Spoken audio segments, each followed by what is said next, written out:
ഇത്ര ഭീരുക്കളാണോ നമ്മുടെ രാജ്യം ഭരിക്കുന്നത്? നിരായുധരായിട്ടുള്ള കുട്ടികളെ ഇത്ര ക്രൂരമായി മർദ്ദിക്കാൻ കഴിയുന്നത് എങ്ങനെയാണ് ഇവർക്ക്?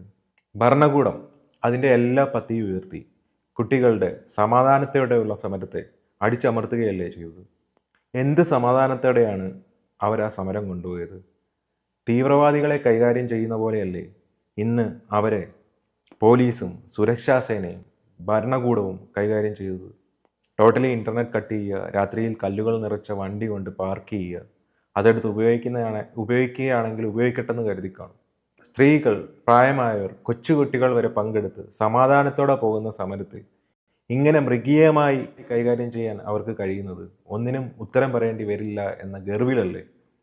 നോക്കണം ആ ലാത്തിയിലുള്ള ആണി, അത് വെച്ചാണ് മർദ്ദിക്കുന്നത്. ഇന്ന് കണ്ട മറ്റൊരു വീഡിയോയിൽ ലാത്തി കൊണ്ടടിക്കുന്ന സൗണ്ട് ചുറ്റിനും വ്യക്തമായി കേൾക്കാം.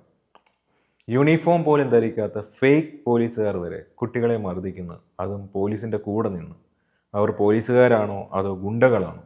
ഒരു പ്രകോപനവും ഉണ്ടാവാതെ സമാധാനത്തോടെ ഇരിക്കുന്ന കുട്ടികളുടെ നേരെ ടിയർ ഗ്യാസ് എറിയുന്നത് വ്യക്തമായി നമുക്ക് ഈ വീഡിയോയിൽ കാണാം.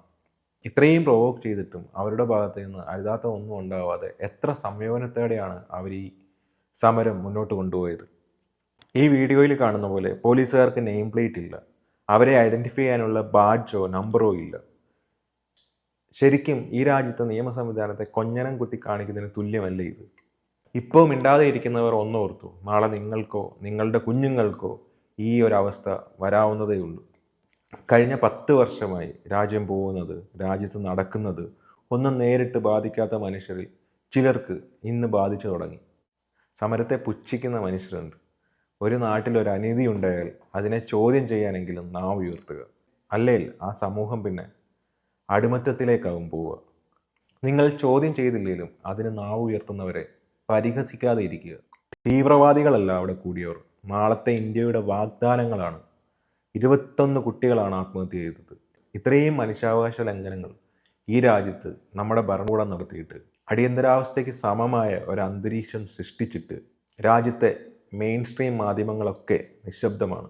നിങ്ങൾ എന്തിനിങ്ങനെ മാധ്യമ പ്രവർത്തനം നടത്തുന്നു? സർക്കാരിൻ്റെ കുഴലൂത്തുകാരായിട്ട്. ചരിത്രം നിങ്ങളെ രേഖപ്പെടുത്തുക ഭരണകൂടത്തിൻ്റെ വാലാട്ടികളെന്ന്. അവസാനമായി ഒന്ന് പറഞ്ഞു നിർത്താം.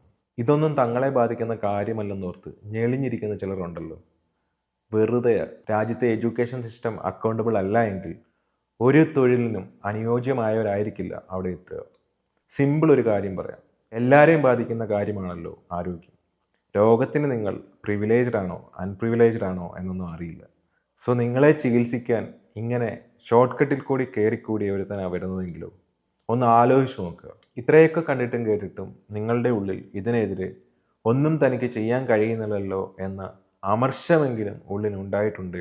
നിങ്ങൾ പൂർണ്ണമായിട്ട് അടിമത്തത്തിലേക്ക് വീണു പോയിട്ടില്ല. രാജ്യത്തിൻ്റെ യുവതലമുറയ്ക്കാണ് മുറിവേൽക്കപ്പെട്ടത്. ഫാസിസ്റ്റ് ഭരണകൂടത്തിൻ്റെ അടിവേര് നാളെ ഇവർ പിഴുത് എറിയുക തന്നെ ചെയ്യും.